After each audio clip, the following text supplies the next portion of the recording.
السلام عليكم، اهلا بيكم في فيديو جديد. معانا النهارده فيديو المنيو زي ما احنا شايفين كده، في اكلات حلوه قوي ان شاء الله هتعجبكم. تابعوا معايا الفيديو للاخر وان شاء الله الفيديو هيعجبكم. في اكلات حلوه قوي تنفع حلو وحادق، وكمان تنفع للفطار او للعشاء. لو انت اول مره تشوفيني ما تنسيش تشتركي في القناه وتحط لايك للفيديو. يلا نسمي الله ونشوف معانا ايه. معانا النهارده اول حاجه كده شوينا الفرخه الجميله دي على الازازه بطريقه سهله جدا. شايفين اللون تحفه والطعم كان في منتهى الجمال. كمان عملنا صينيه الرقاق التحفه دي بربع كيلو من اللحمه المفرومه. واللي عايز يشوف الفيديو ان شاء الله احط لكم لينك الفيديو كامل على في صندوق الوصف، تشوفوا الطريقه والشرح بالتفصيل ازاي نشوي الفرخه بالطريقه الجميله دي، وكمان نعمل صينيه الرقاق التحفه دي. بعد كده معانا هنا صينيه المسقعه الحلوه دي، عملناها بنص كيلو من البتنجان، وكمان عملناها بربع كيلو من البطاطس، وربع كيلو من اللحمه المفرومه، وقرنين من الفلفل الحامي، وطلعت معانا بالشكل الجميل ده. وكمان عملنا معاها رز بالشعريه، وكان يوم جميل جدا. والمسقعه كانت تحفه وطعمها في منتهى الجمال زي ما انتم شايفين شكلها فعلا يفتح النفس. بعد كده معانا الكفته، كفته الحاتي الجميله دي عملناها بطريقه سهله جدا وبمكون خطير يخلي الكفته بتاعتنا زي ما انتم شايفين متماسكه، وزي ما انتم شايفين لونها خطير، وكان طعمها في منتهى الجمال بطريقه سهله جدا. واللي حابب يشوف الوصفه من الاول للاخر بالتفصيل ان شاء الله هسيب لكم لينك الوصفه في صندوق الوصف، تشوفوا ازاي الطريقه وازاي انا عملتها بالشكل ده. وكمان شويت معاها الفلفل والطماطم والبصل، وطلعت معايا ازاي كده متماسكه بطريقه حلوه وسهله جدا هتعجبكم ان شاء الله. بعد كده عملنا صينيه البسبوسه الخطيره دي، عايزه اقول لكم انها تحفه جدا وكان طعمها في منتهى الجمال. عملناها بنص كيلو من الدقيق السمين. وعايزه اقول لاي واحده حابه تعمل بسبوسه وخايفه انها تفشل منها او تكون مبتدئه ولسه عايزه تجرب تعمل بسبوسه، لو انت شفتي الفيديو ده وجربتي تعملي بالمقادير اللي انا عملت بيها البسبوسه في الفيديو ده، عايزه اقول لك اضمني ان هي مش هتفشل منك ابدا. كلام بمنتهى الامانه والصدق بقوله لك، المقادير مظبوطه، الطريقه سهله جدا ومش مش مكلفه خالص. عملناها طلعت معانا بالشكل الخطير ده، كانت جميله، كانت متماسكه وطريه في نفس الوقت زي ما انت شايفه عامله ازاي. هنا كانت سخنه معايا شويه، فانا حبيت اطلعها بشويش عشان ما تتفرفتش مني، واوريها لكم ازاي قد ايه هي جميله وكانت طريه وتحفه جدا.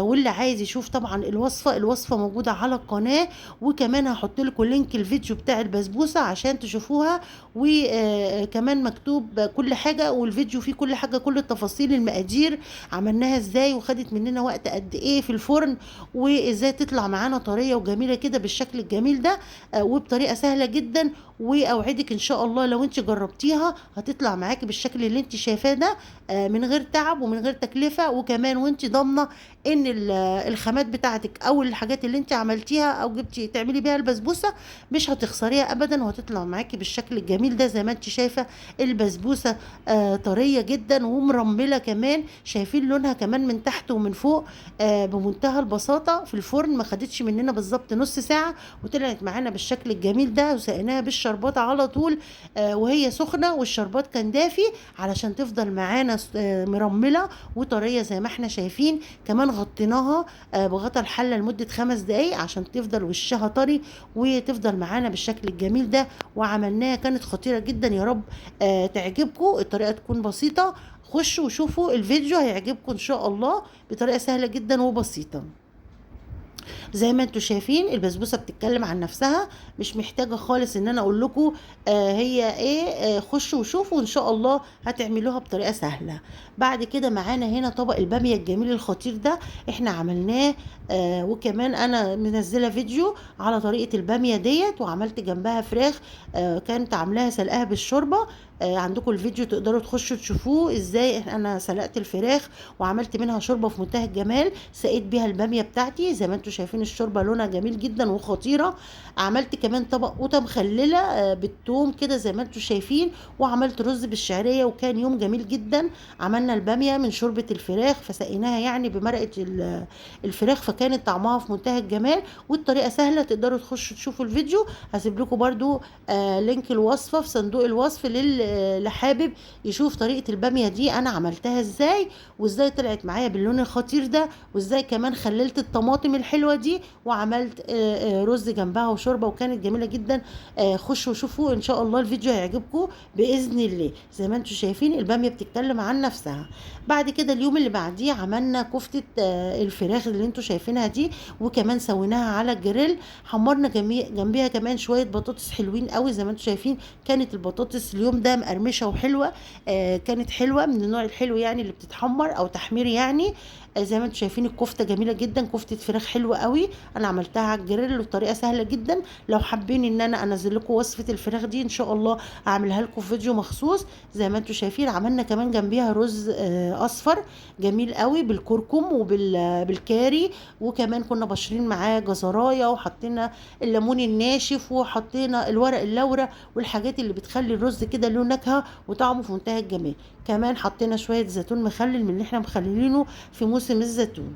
بعد كده اليوم اللي بعديه عملنا أجنحة الفراخ مع صينية بطاطس خطيرة. زي ما انتم شايفين لونها تحفة جدا وبتتكلم عن نفسها، جميلة جدا. كانت سهلة جدا وبسيطة، عملتها كلها على بعضها في صينية واحدة. تبلنا البطاطس مع البصل ومع الأجنحة كله كده مع بعضه، كانت كمان مية بصل مش بصل. وزي ما انتم شايفين حطيناها في الفرن، غطيناها بورق الفويل ودخلتها الفرن بالظبط، قعدت نص ساعة أو ساعة إلا ربع تقريبا، وطلعت معايا بالشكل الجميل الخطير ده. زي ما انتم شايفين كده حلوه قوي قوي. كانت اكله اقتصاديه وكمان ما تاخدش معانا وقت، يعني ما خدتش معايا بالظبط الاكله كلها بالرز بكله ساعه ساعه ونص، وكنت مخلصه الغدا. زي ما انتم شايفين كمان عملت جنبها طبق بتنجان مخلل اللي احنا شايفينه ده، كان خطير جدا وناس وعجب ناس كتير. ولو حابين تشوفوا الوصفه بالكامل هحط لكم وصفه الاجنحه دي بالبطاطس في صندوق الوصف، اللينك بتاعها تقدروا تخشوا تشوفوا الوصفه بالكامل، هتعجبكم جدا جدا زي ما انتم شايفين. وطبعا البتنجان المخلل اللي كلنا بنحبه في الصيف لانه بيفتح نفسنا طبعا. شايفين الاكله بتتكلم عن نفسها.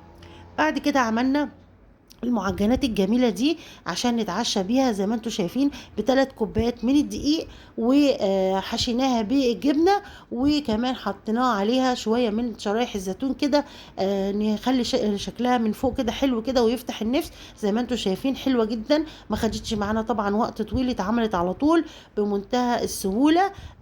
برضو اللي حابب يشوف وصفه المعجنات الجميله دي ينفذها يعملها للعشاء او للفطار، هحط لكم لينك الوصفه في صندوق الوصف، تقدروا تخشوا تشوفوها بالكامل. سهله جدا، ب3 كوبايات من الدقيق عملناها تحفه جدا، هتعجبكم. وتقدروا كمان تبقوا تنفذوها للولاد في المدرسه او تتعشوا بيها، او لو انتوا رايحين رحله مثلا هتخرجوا وتتفسحوا رايحين النادي او رايحين الجنينه، تقدروا تعملوها تفطروا بيها في الجنينه والولاد كده بتلعب تاكلوها، او في المصيف. اشوفكم على غير فيديوهات جايه كتير. مع السلامه.